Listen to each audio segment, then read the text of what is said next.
Olá pessoal, tudo bem com vocês? Aqui é o professor James, de Física, e a gente vai dar uma olhada aqui num caso de transmissão de forças eh, na horizontal para vertical e vice-versa, tá? Eu coloquei aqui alguns itens, esses itens A, B, C e D, eles ao mesmo tempo que você vai fazendo eles vão te indicando como é que é o caminho de resolução geral da questão, certo? Então é meio que um passo a passo. E a gente vai seguir esse passo a passo para tentar entender melhor como é que resolve esse tipo de questão, tá? Para ser sincero, aqui não tem uma coisa só para resolver. Na verdade, você tem vários problemas e você vai encontrando eles com o tempo. E, e uma coisa que você vai achando vai ajudando a encontrar outras coisas também, tá? Então, para a gente não enrolar muito aqui, vamos logo para a letra A, certo? A letra A, ela fala sobre o que, ó? Encontre todas as forças. Então a gente começa a pensar em forças associadas às massas dos blocos, forças associadas aos fios que conectam os blocos, forças associadas à superfície reagindo contra o peso do bloco, tá? Que é a força normal. Enfim, todas as forças possíveis a gente tenta colocar no problema, tá? Então vamos indicar através de setas, né? A direção e o sentido dessas forças, e aquelas que forem possíveis, né? A gente ia determinar o valor, a gente determina. Tá? E, inclusive isso tá expresso aqui, ó, indique por setas e dê o valor das forças, caso possível. A única força que a gente não vai conseguir determinar o valor direto aqui vai ser a força de tração. Tanto é que por isso eu repeti a pergunta aqui na letra D, determina as trações. A gente vai entender por que não dá para dar o valor dessa tração agora, tá? Vocês vão entender ao longo do vídeo, mas determinar a tração no final também não é difícil, beleza? Então vamos para a letra A. Vamos colocar setas aqui nos pesos, tá? E determinar logo o valor dos pesos. Então, tudo em vermelho. Eu tenho um peso associado a esse cara. Eu tenho um peso associado a esse cara aqui. Esse cara também tem um peso. Geralmente a gente coloca o peso bem no meio, porque são superfícies simétricas. Agora vamos colocar o valor desses pesos, né? Eu sei que o peso ele é determinado por massa vezes gravidade, certo? Então, vou colocar um pouquinho maior aqui, ó. Peso é igual a massa vezes a gravidade. Então, se eu pegar a massa do corpo, que é 1 kg, e multiplicar pela gravidade, que é 10 metros por segundo ao quadrado, eu vou ficar com 10 newtons de peso. Se eu fizer o mesmo procedimento com esse cara, eu vou ficar com 20 newtons de peso. O mesmo procedimento com esse cara, 40 newtons de peso. E o mesmo com esse, 30 newtons de peso, certo? Só que você pode pensar agora nos blocos que estão sobre uma superfície. Esses três aqui, né, o bloco A, o B e o D, eles não estão sob superfície, então eles não têm força normal reagindo contra o peso deles. Agora, se você olha bem para esse bloco C aqui, o bloco C ele tem um peso forçando a superfície para baixo, então a superfície ela vai fazer uma força contra ele para cima também. Isso é uma força de reação de superfície que a gente chama de força normal, tá? Então vou colocar uma força para cima aqui, ó, apontando para cima, setinha. E essa força, como ela é de reação, ela tem que ser uma força de mesma intensidade, mesma direção e sentido oposto. Então, aqui a gente fica com 40 newtons também para cima, beleza? Legal. Agora também tem as forças associadas às trações dos fios. Porque o que acontece? Esse fio aqui, ó, você concorda comigo que esse fio aqui está sendo esticado porque você tem o bloco A puxando para baixo, né? Mas se ele está engastado o fio está engastado no bloco A, é óbvio que esse fio ele vai ser esticado, certo? Ele vai ser tracionado, que a gente fala. E então, se ele está sendo tracionado, tem força nesse fio, certo? E a gente deixa claro quem são essas forças, beleza? Deixa eu só colocar a normal aqui do bloco 40. Então, voltando aqui para a problemática do fio. No fio aqui eu tenho uma força. E aí, o que a gente pode pensar? Que a força que está no fio, ela sempre atua puxando os blocos. Então, esse fio que está aqui, por exemplo, entre o bloco A e o bloco B, ele não pode levar o bloco A para baixo, né? Até porque ele está puxando. E para o fio puxar, para esse caso específico, ele tem que estar apontando para onde? Para cima, né? Então, se ele está puxando, ele tem que apontar para cima.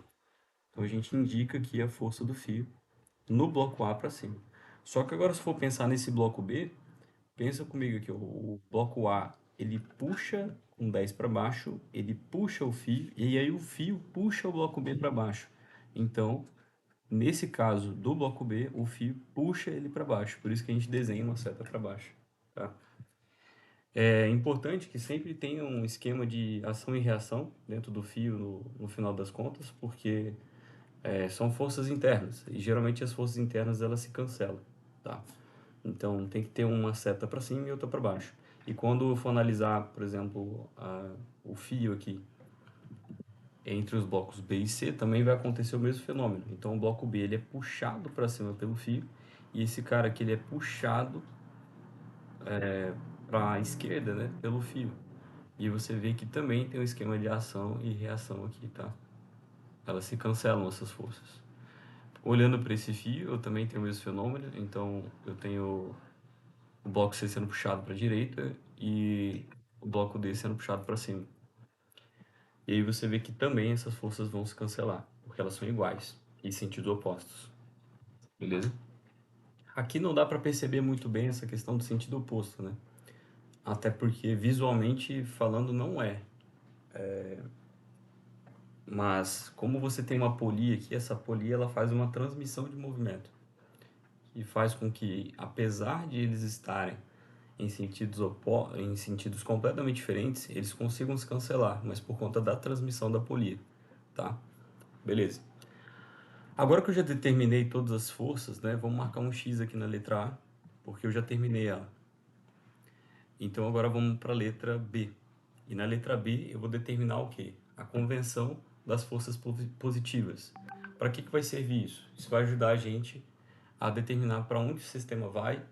E eu digo que para onde o sistema vai é para onde as forças positivas também vão, certo? Então eu tenho aqui uma convenção que aponta mais ou menos para cá,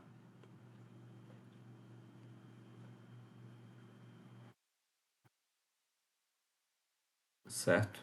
Ou, para esse caso, pode ser uma convenção que aponta para cá também. Por quê? Porque nesse caso, me parece aqui ó, que se você tem 20 com 10, 20 com 10 dá 30, e o outro lado também puxa o sistema com 30.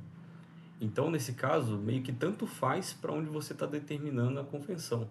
Porque o sistema está, na verdade, parado. 30 com 30 vai cancelar. É diferente de uns exercícios que a gente costuma fazer em sala, né? Geralmente tem um lado que pesa mais que o outro.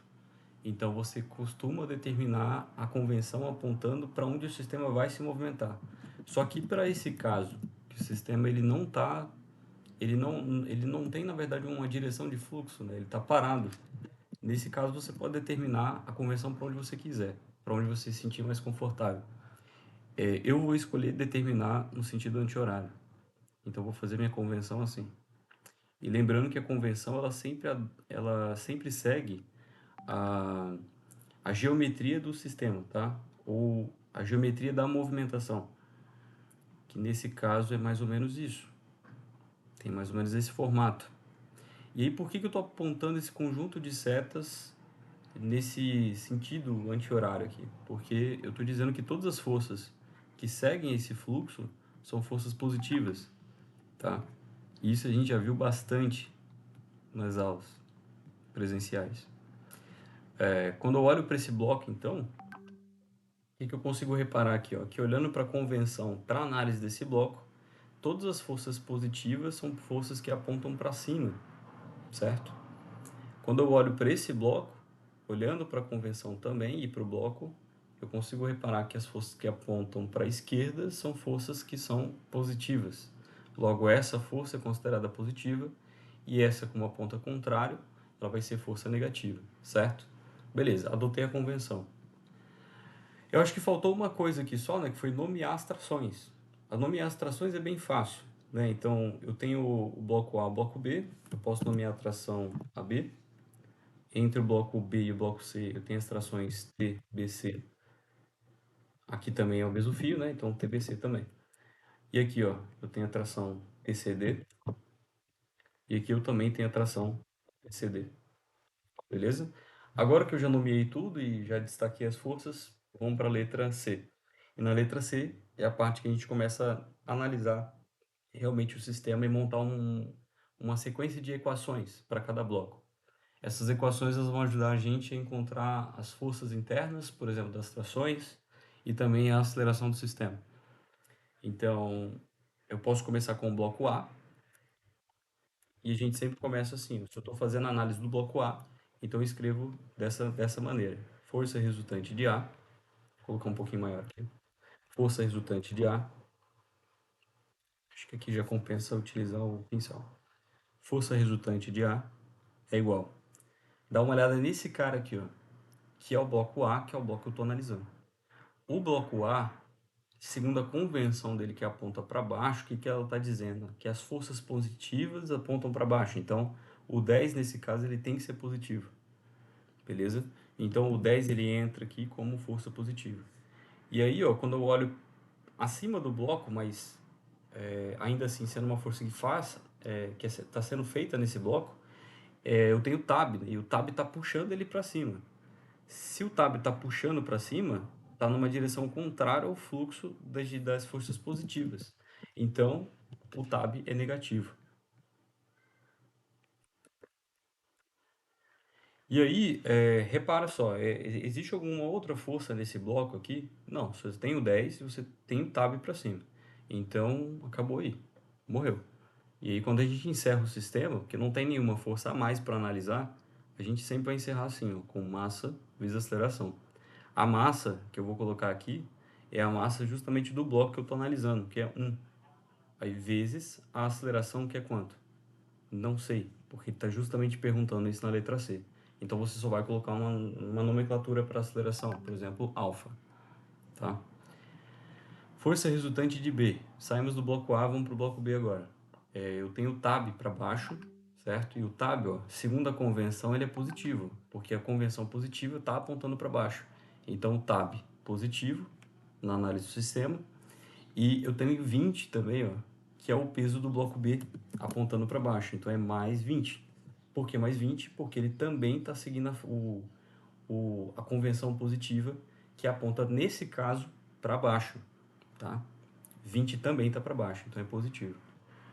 Agora, olha o TBC. O TBC está contrário à convenção para esse bloco. Então, ficou menos TBC.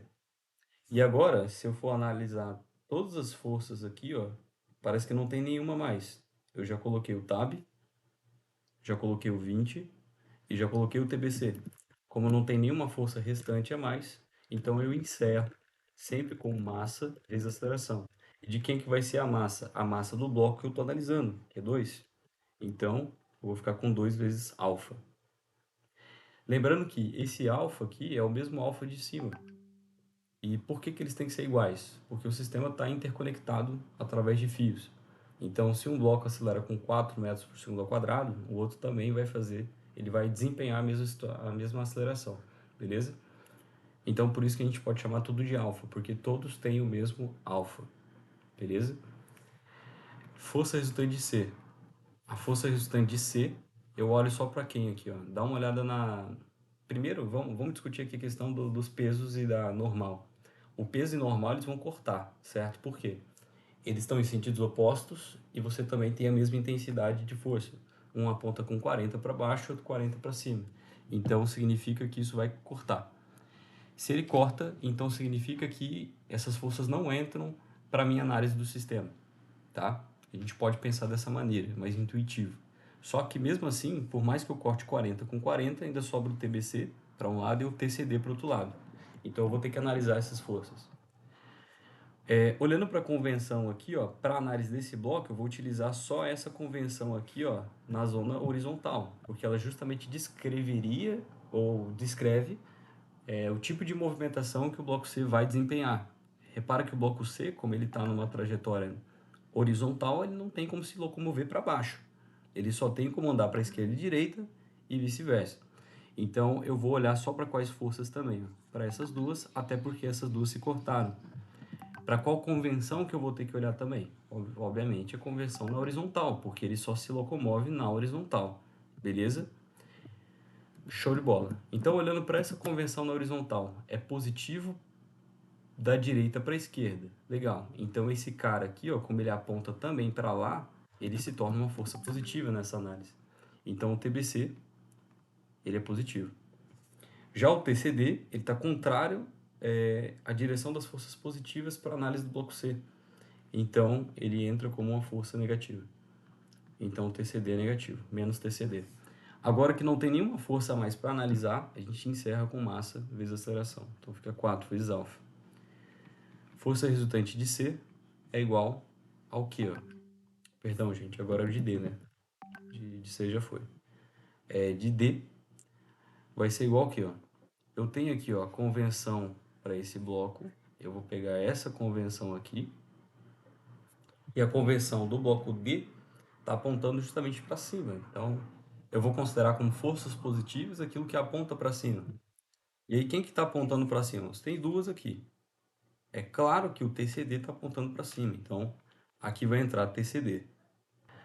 Já olhando para o 30 newtons, a gente tem uma força para baixo, né? Ele está totalmente contrário à convenção. Então, eu fico com menos 30. Beleza? Não tem nenhuma força mais para analisar no bloco D, certo? Tem só o TCD e só o 30. Então, já coloquei TCD e 30, não tem mais nada para fazer. Agora você encerra o seu sistema com massa vezes aceleração.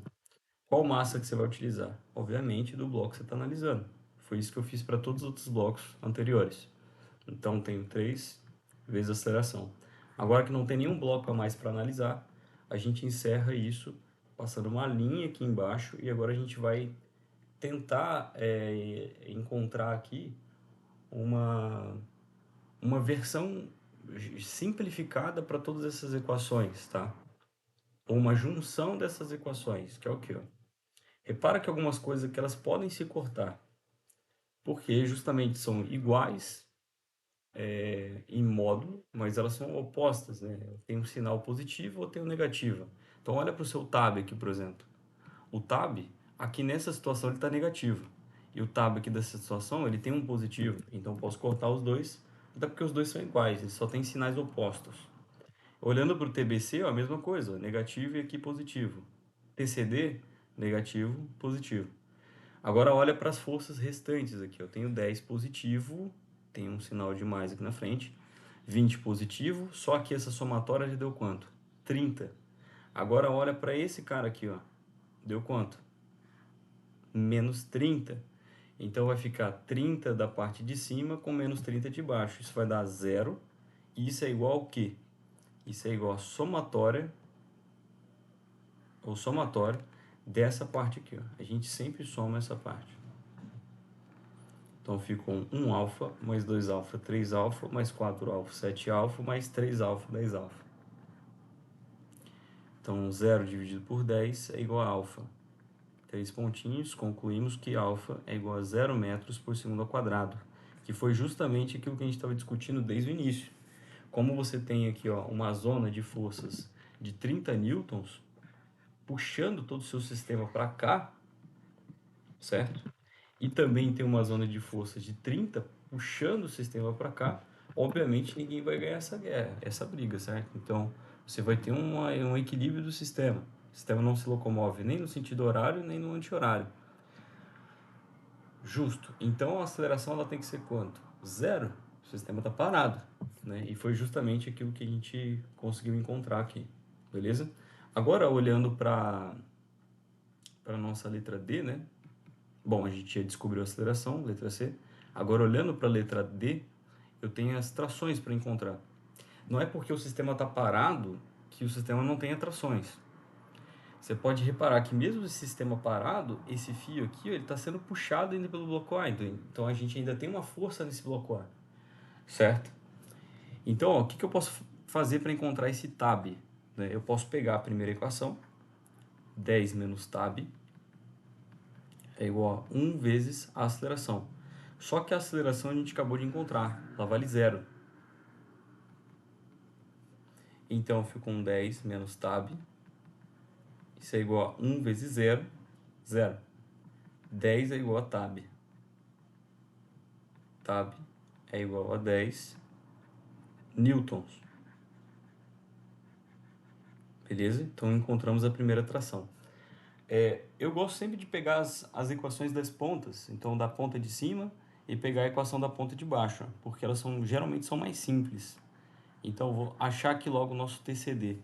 E você também pode fazer isso na prova. Então tem o TCD menos 30, e isso é igual a 3 alfa. Eu sei que o alfa é zero, acabei de encontrar esse alfa, então essa parte inteira é zero. Logo a conclusão é de que o TCD ele é igual a 30. O 30 vai passar para o outro lado. 30 é o quê? 30 newtons, porque tração é força. Beleza? Eu também posso olhar para a tração aqui entre os fios B, a tração no fio BC, né? Entre os blocos B e C. E para achar essa tração, eu posso escolher aqui, acho que qualquer uma dessas duas fórmulas aqui, porque vai dar no mesmo, tá? As duas têm, digamos assim, o mesmo nível de dificuldade, porque, ó, olha só, você tem a aceleração para substituir nas duas, você vai ter que achar uma outra tração externa, por exemplo, você tinha que saber o tab aqui antes já, para achar o TBC, e nessa daqui de baixo, você já tinha que saber o TCD para achar o TBC também. Então, é o mesmo nível de dificuldade, tá? Eu vou escolher a segunda. Por quê? Literalmente porque eu quero. Porque você também poderia escolher a terceira. E o nível de dificuldade é o mesmo, tá bom?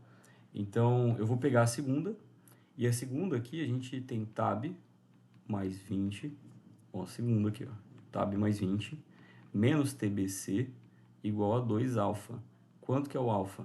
Zero. Então, essa parte vai para o espaço. Quanto que é o tab? O tab eu já encontrei aqui, ó. O tab é 10. Então ficou um 10 mais 20 menos TBC, certo? Passo o TBC para o outro lado e a conclusão é de que 10 mais 20 é 30.